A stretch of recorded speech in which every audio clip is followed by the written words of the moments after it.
Madame, Monsieur, bonjour, bienvenue à tous à cette édition de la mi-journée. Au sommaire de l'actualité de ce mercredi, violence faite aux femmes a désormais un numéro vert disponible au Burkina Faso pour dénoncer ces actes répréhensibles. Le ministère en charge de la femme est à l'origine de cette initiative.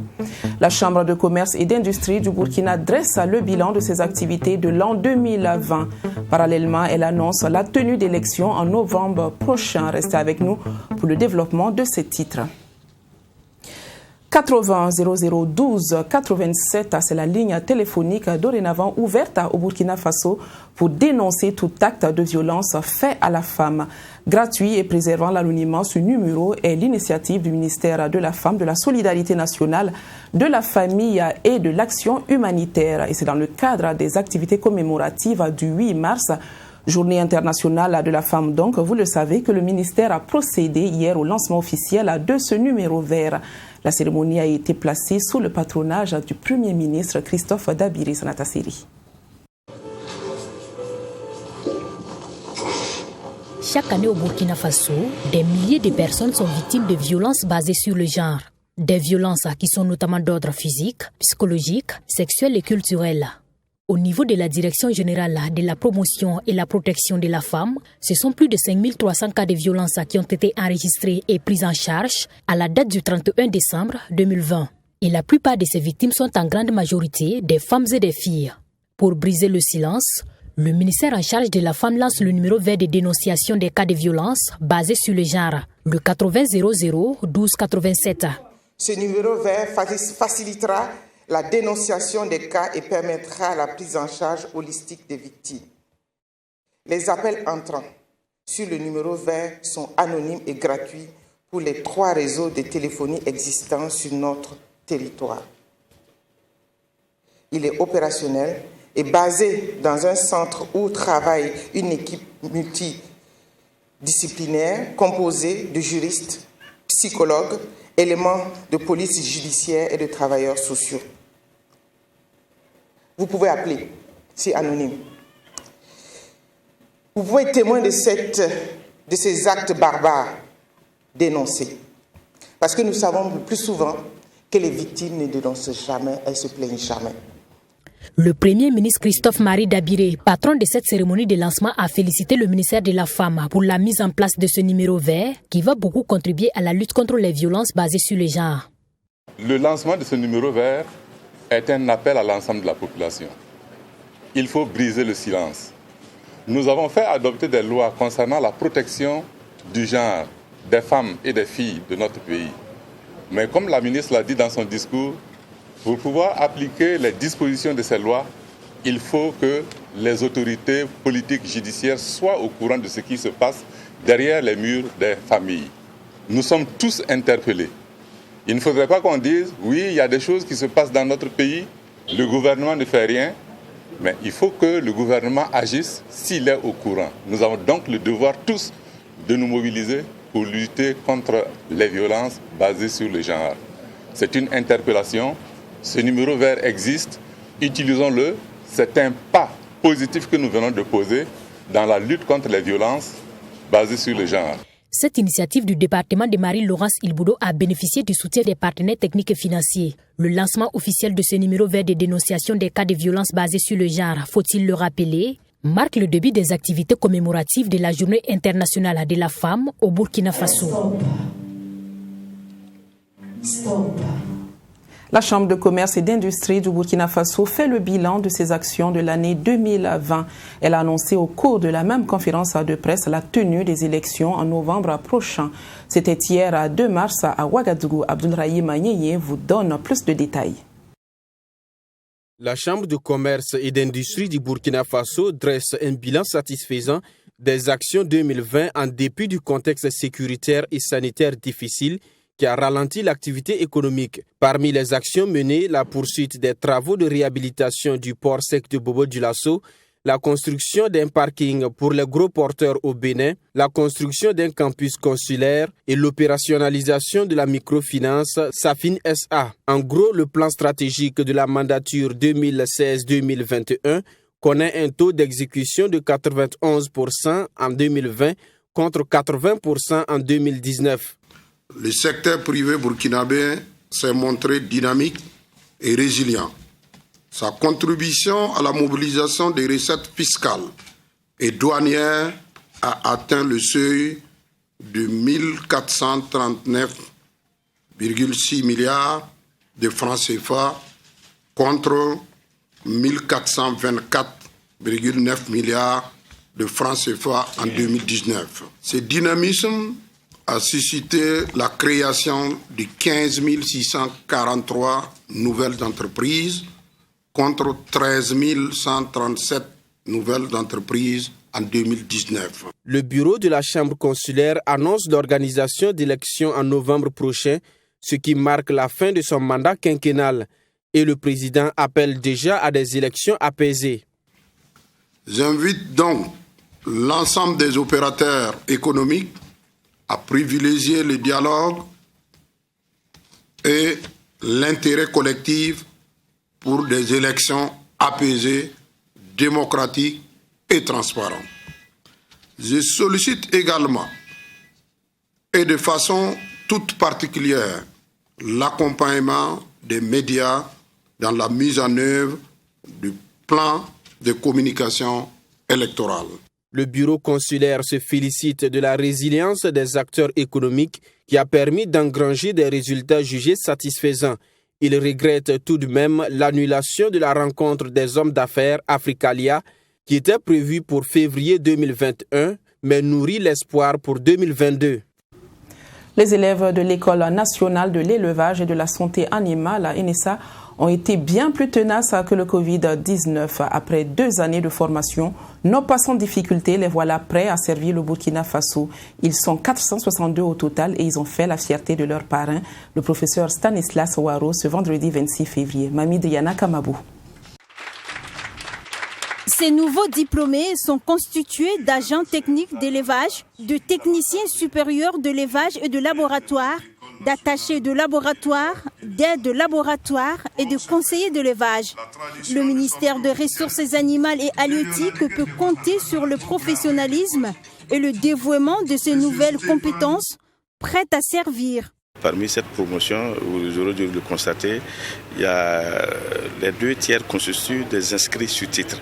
C'est-à-dire que c'est des gens qui sont conscients de l'apport de l'élevage, de l'importance du secteur de l'élevage dans le secteur économique et qui viennent eux-mêmes se former pour pouvoir retourner au niveau du milieu rural et puis mettre en œuvre en tout cas la politique du gouvernement en matière de l'élevage.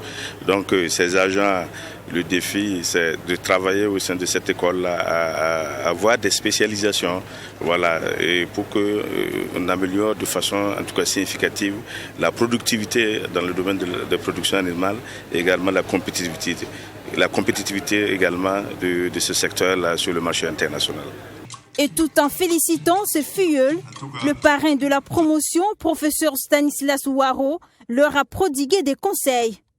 Sur l'intégrité, sur la lutte contre la corruption, la concussion, travail bien fait, l'amour de la patrie, pour que les formations qui ont été administrées à travers donc l'accompagnement de l'État de façon générale. C'est vrai que certains ont dû investir aussi eux-mêmes et cela puisse servir au développement socio-économique de notre pays. Parce que qui parle d'élevage parle déjà de sécurité, donc sur le plan alimentaire. La situation sanitaire liée à la pandémie du coronavirus a joué sur la durée de la formation de ces élèves, selon le délégué général de l'ENASA. Des difficultés qui n'ont pas entaché la qualité de la formation reçue selon la promotion. Alors, les difficultés sont surtout le manque d'enseignants permanents, parce que l'école est constituée à 80% d'enseignants vacataires, ce qui fait que souvent on ne peut pas avoir les enseignants vacataires là à temps. Et ça vraiment ça joue sur notre programme. Il y a le manque aussi de matériel didactique, ça aussi c'est un problème sérieux. Et le manque aussi de réactifs souvent dans nos laboratoires, parce que nous formons aussi des laborantins. Après ces 18 mois de formation, ces nouveaux agents comptent booster le développement du Burkina Faso à travers l'élevage. Place et rôle de l'agent vétérinaire dans la lutte contre le Covid-19, c'est le thème choisi par cette promotion. Et à travers ce thème, l'ENASA entend contribuer efficacement aux côtés de ses pairs à faire barrière à la propagation de la maladie à coronavirus. La mairie de Ouagadougou rend hommage à François Daniel Bouda. Dimanche passé, elle a procédé au baptême de l'avenue qui porte désormais son nom. Logée au secteur numéro 3, dans l'arrondissement numéro 1 de la ville de Ouagadougou, l'avenue a été baptisée en présence d'autorités administratives, coutumières et religieuses. Yacinthe Sawadougou. C'est à Koulba, au secteur 3, dans l'arrondissement 1, que le maire de la commune de Ouagadougou a donné par arrêté le nom de François Daniel Bouda à cette rue. Cela en hommage à l'illustre disparu qui a occupé des postes administratifs importants au Burkina et hors du pays. Pour Arma Pierre Bewende, au vu de tout ce que l'homme a fait pour son pays, il est tout à fait normal de lui dédier cette rue. Il n'est nul doute que M. François Bouda mérite le qualificatif d'illustre citadin de Ouagadougou. C'est donc en mémoire de lui et prenant en considération ces hauts faits que le conseil municipal de Ouagadougou s'est fait le devoir de l'immortaliser en attribuant son nom à l'avenue sur laquelle nous tenons la présente cérémonie. Arraché à notre affection en 1991, celui qui fut élu député du centre en 1978, à sa résidence au secteur numéro 3 de l'arrondissement numéro 1, ici à Koulba, où vit toujours notre maman, son épouse, la veuve Marie-Madeleine Bouda.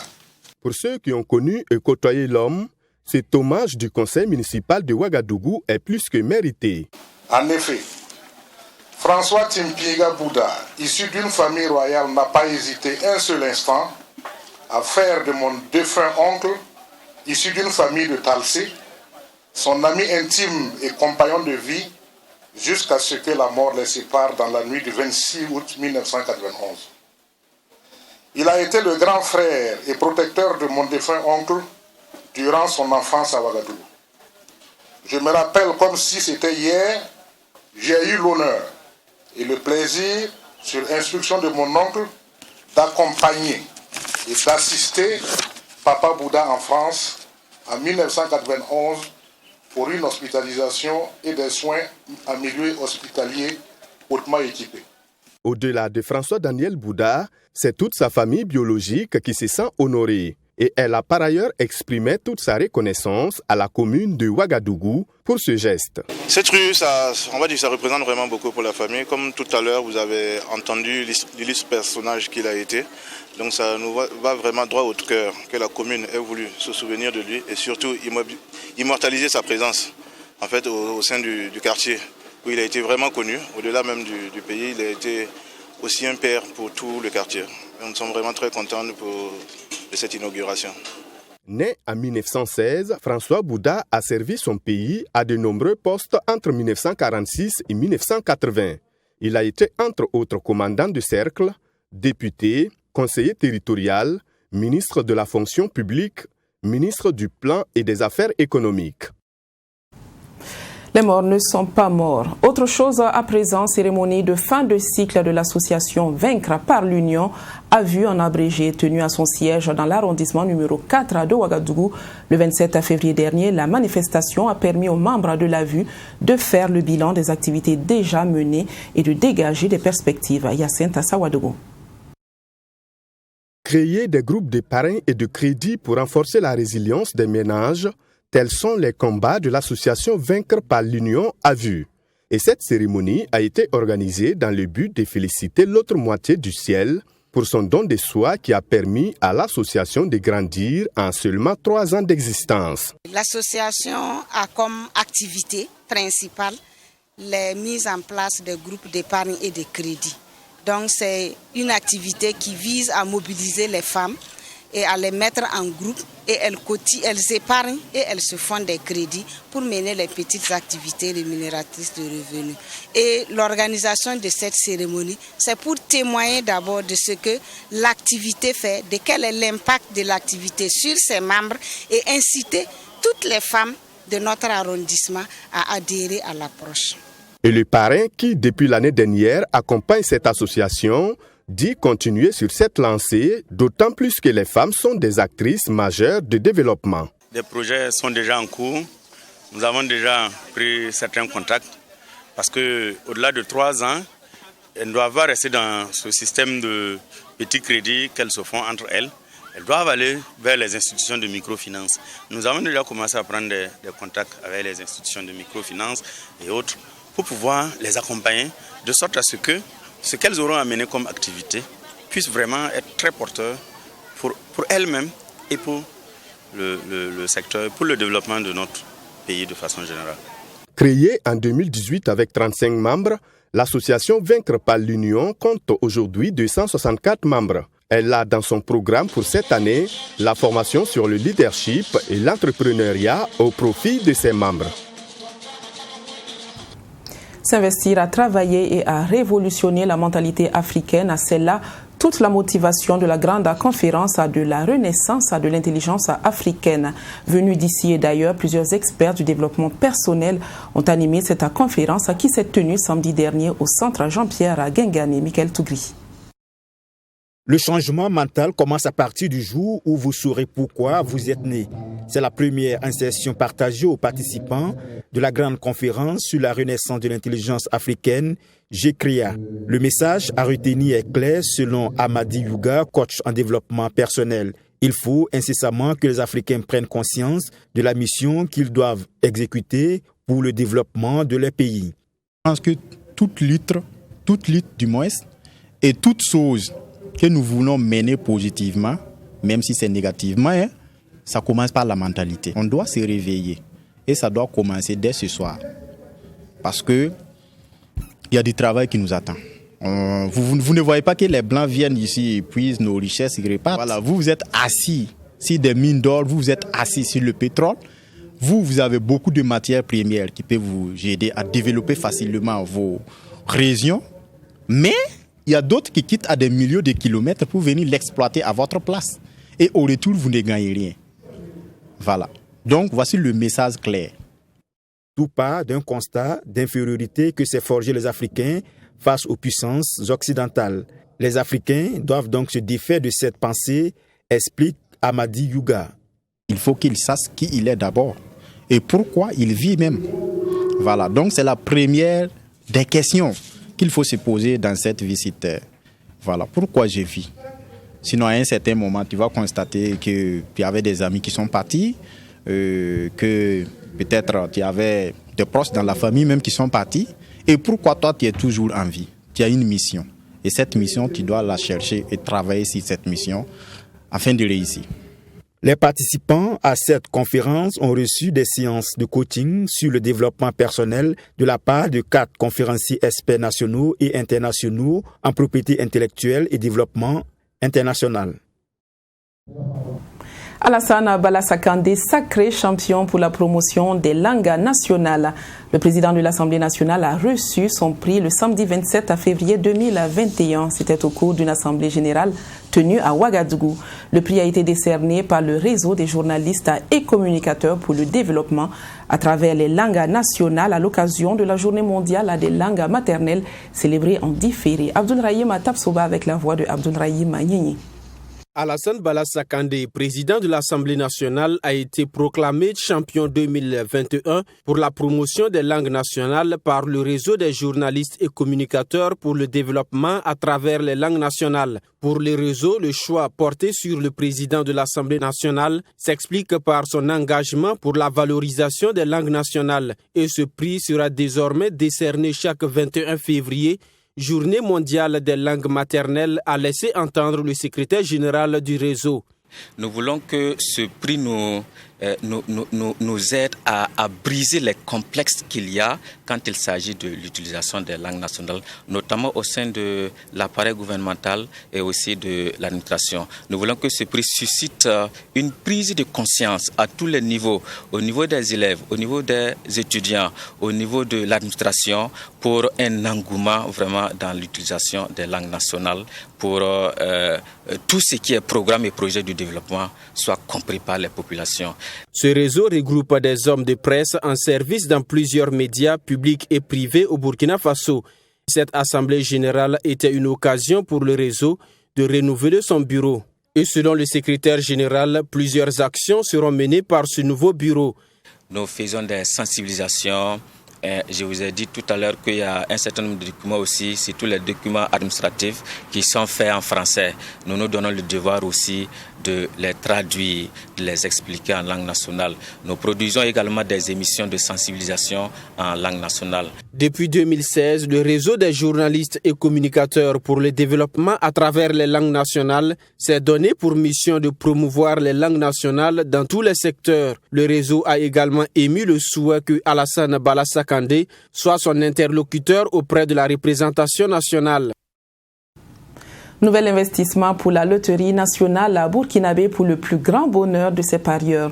L'espace à course en direct de la ville de Gawa a ouvert ses portes ce jeudi 25 février 2021. Une infrastructure moderne qui propose un certain nombre de commodités aux adeptes des jeux de hasard. Joseph Koudougou. Les lots aux heureux gagnants, les bénéfices au Faso. Après Oundé, la loterie nationale burkinabé a déposé ses valises dans la commune de Gawa pour l'inauguration de son espace course en direct. Gawa est un de nos centres commerciaux. Gawa est une ville historique pour nous, pour le Burkina. Et donc Gawa, à l'image de toutes les autres villes, a droit à sa salle ECD. Une chose est de jouer, mais une autre est de respecter les consignes édictées par la LONABé. Les consignes d'abord, c'est déjà que nous sommes en temps de Covid et qu'on a eu des conséquences vraiment douloureuses avec l'arrêt des activités, c'est de respecter tous les gestes barrières édictés par nos autorités afin de rester en bonne santé. Parce que tant qu'il y a la santé, les activités peuvent avancer. L'autre élément, c'est un jeu. Jouer responsable. Jouer responsable, c'est quoi? Ne prenez pas l'argent des condiments, l'argent des soins pour venir jouer. C'est pas du tout indiqué. N'abusez pas dans le jeu. C'est juste un jeu comme son nom le dit. Donc jouez responsable en mettant vraiment ce qu'il faut, en misant et la chance répondra. Cette salle compte 3 télés avec 2 guichets fonctionnels sur 3. Un rêve longtemps nourri par les parieurs qui est aujourd'hui une réalité grâce à l'abnégation de la direction régionale du sud-ouest de la LONABé. C'est un rêve qui se réalise aujourd'hui. Grâce à l'accompagnement de la direction générale. Les ECD, comme son nom l'indique, c'est les espaces courses en direct. Ça veut dire que c'est un endroit où il y a plus de convivialité que les clubs de dehors. Et au regard de cette convivialité, vous avez la possibilité de passer même toute la journée ici si vous n'avez pas une autre activité à faire. Parce que vous avez vu que dehors, nous parlons d'une seule course, et la course nationale. Et là, par exemple, pour cette journée, vous avez 17 courses. Donc pour quelqu'un qui vient, qui tente sa chance dans la première journée avec la première course, et puis déjà, il gagne au premier jeu, il est encore tenté pour le deuxième jeu, il gagne encore, il est encore tenté pour le troisième jeu, et ainsi de suite. Il ne va même pas voir le temps passer. Alors, et la différence, oui, c'est qu'immédiatement, une fois que vous avez fini de jouer, les gains sont disponibles. 30 minutes après, vous touchez. Cette salle ECD se veut un cadre convivial pour soulager les parieurs de la commune de Gawa et renouveler leur confiance à la nationale des jeux du hasard au Burkina Faso. Bon, on va dire le trio à Gawa là, c'est très cool, c'est bon. Avant on jouait là, il n'y a pas de course en direct là, ça nous fatigue. Comme maintenant il y a course en direct là, ça va nous soulager, ça va nous arranger beaucoup même. La même occasion a été saisie pour la remise d'un chèque de plus de 5 millions de francs CFA à un heureux gagnant de la commune de Diebougou. À travers l'ouverture de cet espace course en direct, la LONABé entend être plus proche de la population de Gawa et environnant et répondre à son 3e point de plan stratégique et développement qui est l'expansion commerciale. Renforcement de capacité des avocats et des défenseurs des droits des femmes et des filles maliennes et sénégalaises. The Institute for Human Rights and Development in Africa, avec l'appui financier de la Foundation for the Just Society, a initié les 24 et 25 février 2021 un atelier de formation sur les mécanismes régionaux de protection des droits des femmes et des filles. Cet atelier a été présidé par la présidente de la Commission de la promotion des femmes, de l'enfant et de la famille du CNT, Bourema Soulou. Ils sont une dizaine d'avocats et de défenseurs des droits des femmes et filles venus du Mali et du Sénégal. Ces participants à cet atelier bénéficieront de renforcement des capacités pour une meilleure défense des causes des femmes et des filles. Nous sommes venus ici pour offrir une formation à des avocats et autres défenseurs des droits des femmes et filles en provenance du Mali et du Sénégal. Nous espérons échanger avec les participants pour comprendre davantage les problèmes clés qui handicapent la jouissance des droits des femmes et filles dans ces deux pays. Et nous comptons aussi explorer ensemble qu'est-ce qu'on peut faire pour faire avancer ces droits. Donc nous sommes ici à la fois pour partager nos connaissances, mais aussi pour apprendre et réfléchir ensemble sur la manière ou les voies et moyens que l'on peut utiliser pour faire progresser la jouissance des droits des femmes et filles dans nos deux pays et au-delà de ces deux pays, en Afrique francophone et même peut-être sur tout le continent. Maître Kagetou Sangaré salue la tenue d'un tel atelier au Mali. Elle est la présidente de la commission promotion de la femme du Conseil national de la transition. Former les avocats et former les défenseurs des droits de l'homme, à mon avis, ça fait partie de la solution. Parce que si tu veux aider quelqu'un, il faut que tu comprennes, il faut que tu connaisses les lois. Quelles sont les lois applicables? Quels sont les mécanismes non juridictionnels qui sont là? Il faut que toi-même tu apprennes à faire ton travail. Donc cette formation-là est très très importante pour aider les victimes des violences faites aux femmes à accéder à la justice et à accéder aux mécanismes de protection et de promotion des droits des personnes victimes des violences. Le choix du Mali et du Sénégal pour cet atelier de formation est justifié par l'arsenal juridique similaire entre les deux pays. À l'arrivée, les organisateurs espèrent renforcer la capacité de tous les participants et mieux les outiller aux questions de défense des droits des femmes et filles dans leurs pays respectifs. C'est la fin de cette édition. Je vous donne rendez-vous demain à la même heure. Excellente suite d'après-midi et très bon moment à vous sur la chaîne interactive.